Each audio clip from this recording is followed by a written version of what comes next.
Frank Gillard's home has always been in the West Country, although his career has taken him to all corners of the globe, first as one of the most famous correspondents of the Second World War, and subsequently high in the corridors of power in the BBC. His house near Wellington is filled with mementos of events covered and people met, and pride of place goes to souvenirs of his long association with Field Marshal Montgomery. He was with Monty during his most important campaigns. It was a working relationship which led to a lifelong friendship and gave him a rare insight into one of the greatest commanders of modern history. Frank Gillard remained with the BBC and helped nurse through the styles and types of broadcasting which today we take for granted. Above all, he'll probably go down in history as the father of local radio in this country. But for many, Frank Gillard is, and always will be, our man at the front. Hello, BBC, this is Frank Gillard here, recording just outside Tilly, a mile or two back from Tilly, on Friday morning, June the 16th, during a barrage which is being laid down to prepare the way for an infantry attack on a small village just to the east of Tilly. Your war reporting was mainly from the front line, whereas so many war correspondents chose to report their wars from the comparative safety of headquarters behind the lines. Was this deliberate on your part? Yes, inevitably. If you were every day somewhere where action was taking place, you were exposed to danger. And the level of casualties in the war correspondence group was higher, I think, than in any corresponding group in the army at all, right through the war. We certainly lost a lot of people. I lost a lot of colleagues. But you see, that's the price you pay for having a first-hand experience of what's going on. Did you come close to death yourself? Oh, yes, often. I remember particularly one occasion in Italy, just outside Pompeii, when a shell exploded in a group of 5 war correspondents. I was one of them. 3 were killed on the spot. 1 was wounded, and I was the only one to escape unscathed. I mean, it was incredible, and you go away wondering why you were spared when others were taken. But that didn't happen every day, obviously. But it was that sort of experience was not uncommon at all. Were you involved in any of the major landings in Italy? Oh yes, and they were pretty frightening experiences. Of course, there was the Dieppe raid that I was on. That was dreadful. I mean, the casualties there. You see, we took over 5,000 Canadians and left behind 3,700 of them or something. It was really frightful. The carnage on those beaches was unbelievable. But I think that the most threatening landing that I was involved in, the most frightening one, was Salerno in Italy, when we landed in Italy to try and take possession of the country. The beach, the whole situation there, we'd expected a fairly easy landing, and in fact the Germans had the whole area ringed around with artillery. And they gave us absolute hell. It was really dreadful. We hung on there once we got ashore by the skin of our teeth. But it was a really terrifying experience going in through all that gunfire. I remember the landing craft I was in was one of 3, and we all touched down on the beach simultaneously. And almost immediately, a shell burst right in the center of the one on the port side, followed by another shell that burst, a right direct hit on the assault craft on the starboard side, and we somehow miraculously were missed, and you felt certain that the next shell was going to be yours, you know. But we scrambled ashore as best we could. It was really, really frightening, with death and destruction all around you. Terrible. Do you have time at the actual moment of the incident to be frightened, or is it afterwards that it really creeps up? I was frightened as hell at the time of it happening, I can assure you. Well, nobody can live through that sort of incident without it changing them in some way. How were you affected? Oh, I think I was hardened, no doubt about it. You do become hardened when you see dead bodies around you every day, as it was. I mean, it's an absolute commonplace sight every day of the war. As a war correspondent, you saw corpses lying around, and all sorts of other destruction and death and horror. Of course, you get hardened to it. You couldn't carry on with it, I think, unless you become hardened. And I was aware of myself becoming hard and indifferent, which is a frightfully sad feature, but it happened to you. I mean, after all this went on, don't forget, for 2 or 3 years, 3 or 4 years, and it has that kind of effect. Does it make you view life in a different way? Yeah, well, it makes you fatalistic. I mean, you unquestionably, you think, well, it's no good worrying. I mean, this next shell's got my name on it, it'll have me, and if it hasn't, I shall come through, I shall escape. You know, in other words, it's in the hands of Providence. I can't do anything about it. And I think you certainly accept that and take that point of view. You have to. Closer at home, there were lighter moments in war reporting. I'm thinking of one particular occasion at the bottom of Plymouth Sound. Yes, this was in the earlier years of the war, when I was working with the forces who were in training for whatever invasions and future operations were going to take place.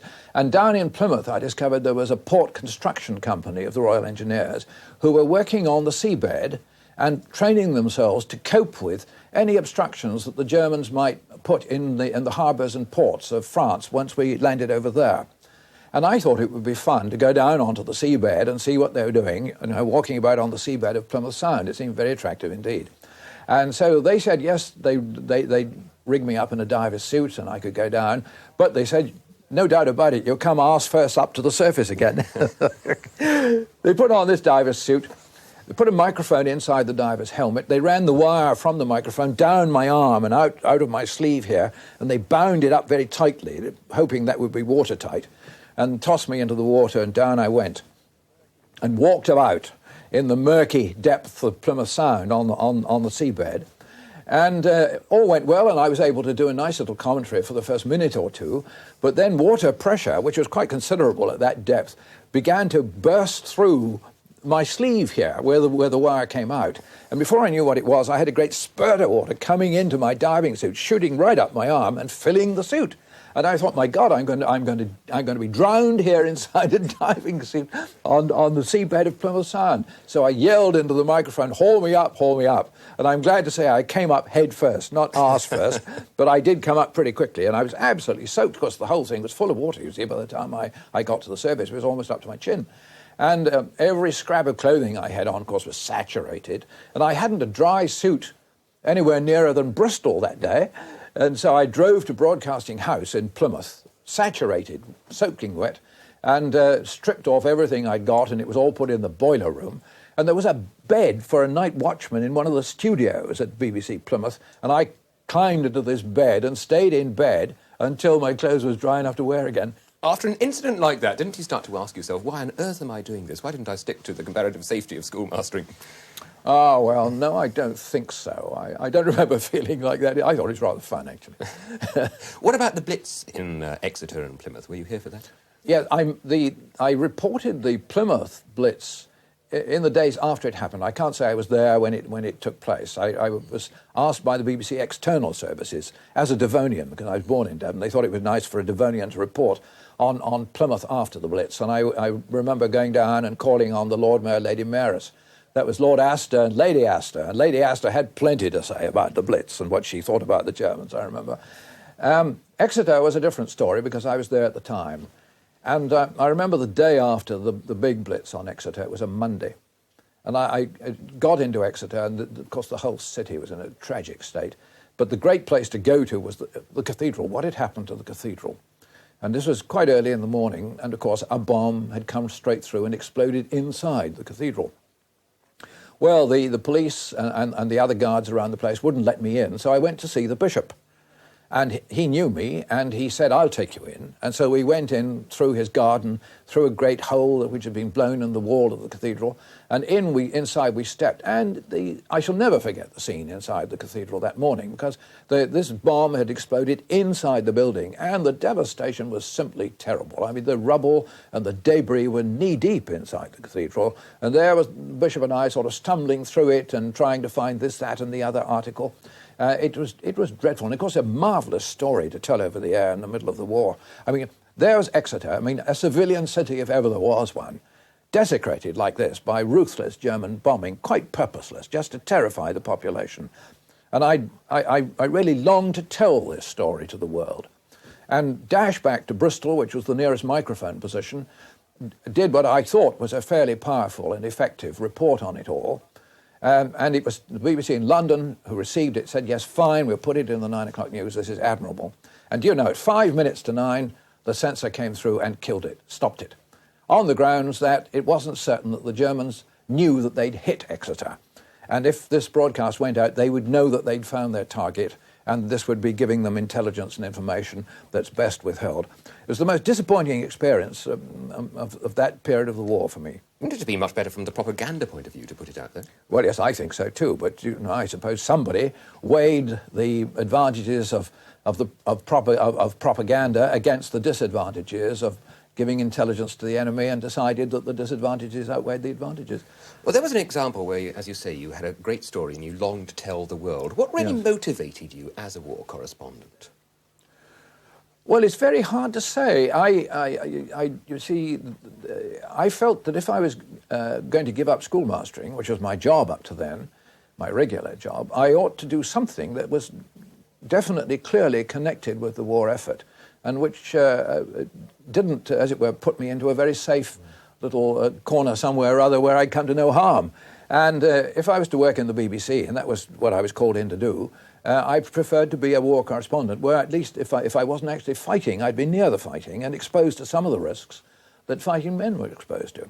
Was it a desire, though, to tell the world exactly what was going on? Was that I can't remember that I was bursting with enthusiasm to tell the world what was going on, but I thought there was a good job to be done there, you know, in the way of sober reporting, though, curious enough, I'd never, of course, been a journalist. Did this prove a disadvantage at all? Not at all. Rather the reverse, I think. I found it an advantage not to be tied down by the old traditions of journalism. I came in as a completely fresh sort of chap, and I had my own principles and policies and tried to pursue them. Of course, many of the war correspondents were journalists. How did they view this outsider coming in? Well, I think all the others were journalists. Oh, they were pretty decent to me, really. I think I don't... One or two of them were a bit offhand to begin with, but we got on very well together as a group of people, no doubt.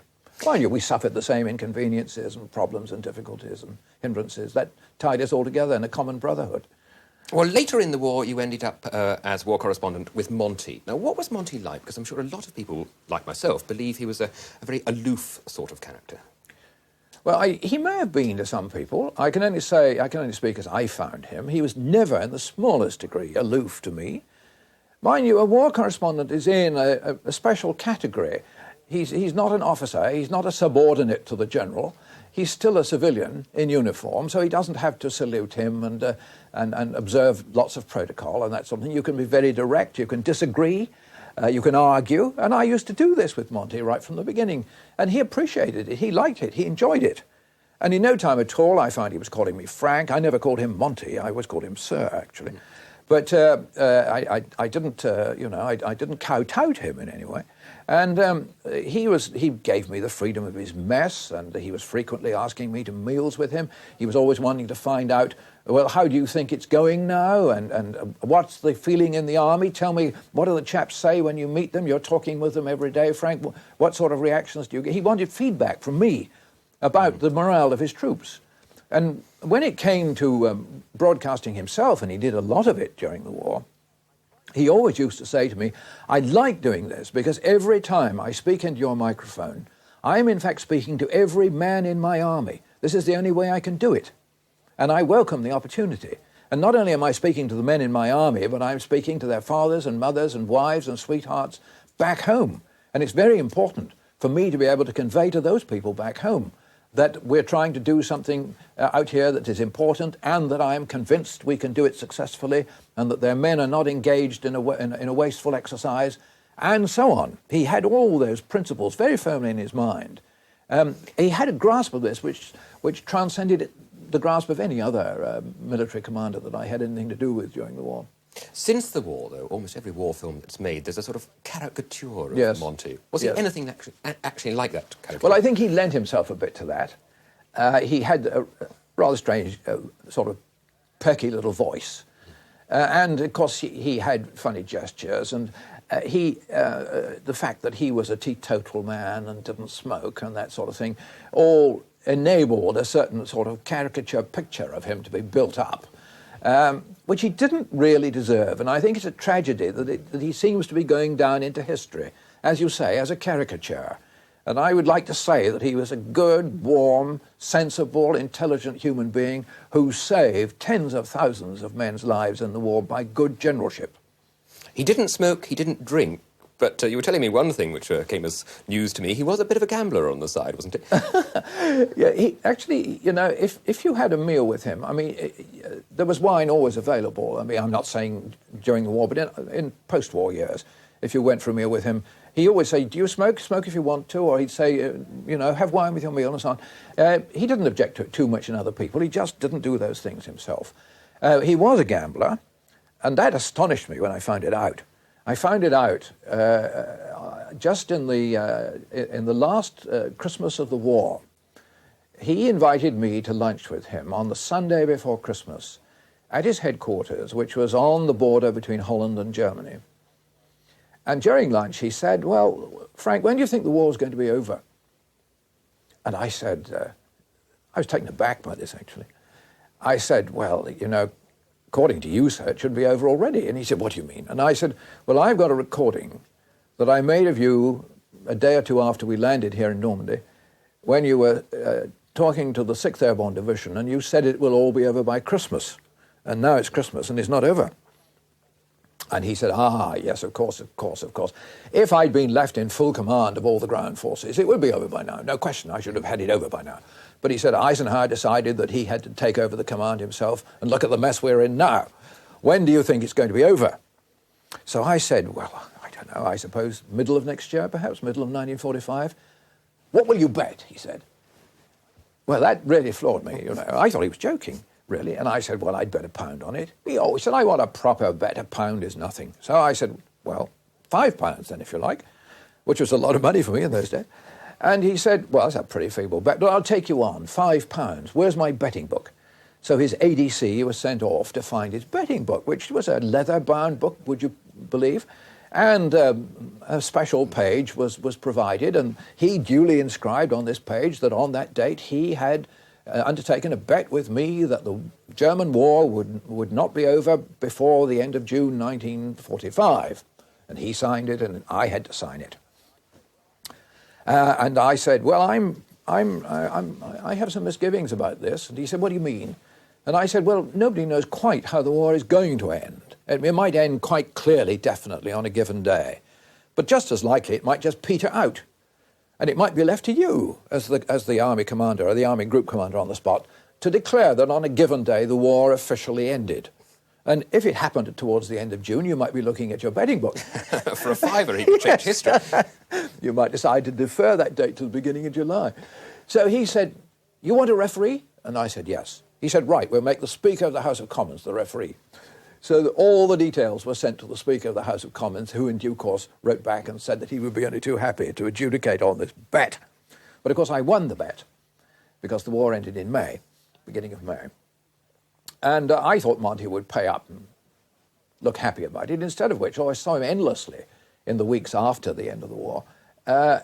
No question about, no mention of, paying up the bet. And in fact, BBC sent for me to come home, and I came home, and it rankled with me very much that Monty still owed me a fiver. So I engineered an excuse to go back in August of that year. And I got a signal through to Monty and said I was coming back for a few days, and he sent me a signal saying, lovely, come and stay with me. I'm now living in a German castle. So I stayed with him in this castle for a weekend, no mention of the bet. And on the Monday I was leaving, and we had a cup of coffee together on the Monday morning. And I thought, well, it's now or never. So I said, well, before I leave you, I've got to remind you that you owe me £5. I owe you £5? Why should I owe you £5? And I said, we had a bet, and I won it about the end of the war. Oh, yes, he said, I remember. Where's my betting book? There it is, £5. What a miserable bet, £5, he said. Where's my checkbook? So his ADC brings his checkbook, and he writes me a check for £5. And then he turns it over, and on the back he endorses it with the words, in full settlement of a bet made on some date in December 1944, that the German war would not be over before 30th of June 1945, Bernard L. Montgomery, Field Marshal, which of course meant that I would never cash the cheque because, much too valuable a trophy. And I guess he got out of all his other bets in the same way, because he had no end of bets in that betting book. What a shrewd man he must have been. Oh, yes, he was a cunning chap when it came to the cash. Well, come the end of the war, Frank, you were faced, like everyone coming back from the war, with a decision of what to do next. How did you come to make your decision? Yes. Well, yes, certainly it was a problem what to do post-war, because I enjoyed being a schoolmaster and would quite have liked to go back to it. On the other hand, I'd now got myself something of a name as a journalist, as a war reporter, and several Fleet Street offers were made to me, which were very attractive. The BBC said they would like me to stay on the staff, and in fact they offered me the job of correspondent in Rome, which was quite an interesting thing.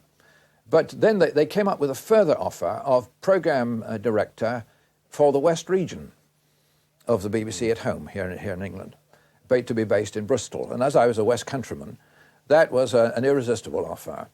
And I decided to make the BBC my career for the rest of my working life, and went to Bristol, and I was very happy there as head of programmes for 10 years, and subsequently became controller. So altogether I had about 17 or 18 years in the west of England before being moved to London. But as programme director, you were being promoted out of the job you actually loved doing, which was in front of the microphone.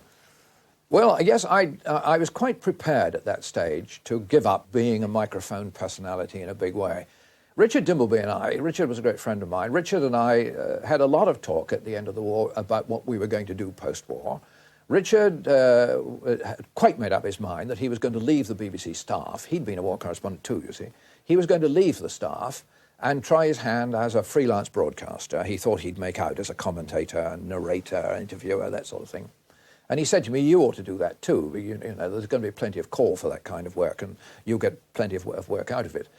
And I said to him, well, it's all very well for you, because your family owns a newspaper, and if your broadcasting dies on you, you can always fall back on the family business, and you'll be all right. But I don't have that kind of background, and I'm not sure I could get back into teaching several years from now. I could do it now, but in a few years' time might be more difficult. So I think I shall aim at remaining in the BBC, but getting away from the microphone performance, from being a performer, and try to get into administration, preferably programme administration. And that was, of course, what I was able to do when I was offered this Bristol job. What sort of restrictions were on the broadcasters, though, in those days, either self-imposed or legal restrictions on what they could or could not say on the air? Well, it was a pretty restricted operation, even post-war. Almost every word that was spoken was scripted in advance and scrutinised and very carefully looked at and had to be approved by a number of people before it went out and all that sort of thing. It was a rather stilted, stiff form of broadcasting, there's no doubt about it. The old Reithian tradition, which was rather rigid control of the BBC, particularly in the spoken word areas, which were the dangerous areas, the controversial areas, that still persisted even after the war. It took a lot of breaking down. Yet, despite this, one of your first programmes that you did actually get onto there was Any Questions, which depends on freedom to say exactly what you think or feel. Well, candidly, that became a deliberate attempt to break the mould. And I think it really did more to bring the BBC into the new line of thinking, permitting spontaneity of broadcasting, permitting the spontaneous expression of controversial views and that sort of thing. It did more to introduce that into the BBC than any other development that took place in the late 40s and early 50s, certainly. And we were able to do that because we brought in Any Questions simply as a West regional programme, simply for our own people in the west of England for the first year or two, and got it established as a successful type of programme to which we could attract good, lively speakers. They enjoyed coming and doing it, and which obviously attracted a very large audience. And having established a reputation for itself of that kind, it then became a natural thing for it to progress through to the networks. And the network could not impose the dead hand of rigidity upon it because it had already established its own style and tradition, and that could not be destroyed. What about the biggest baby of them all, I think? You're going to go down in history as the father of local radio. Oh, am I? Well, I'm sure you must do, because it was really your idea from the start, wasn't it?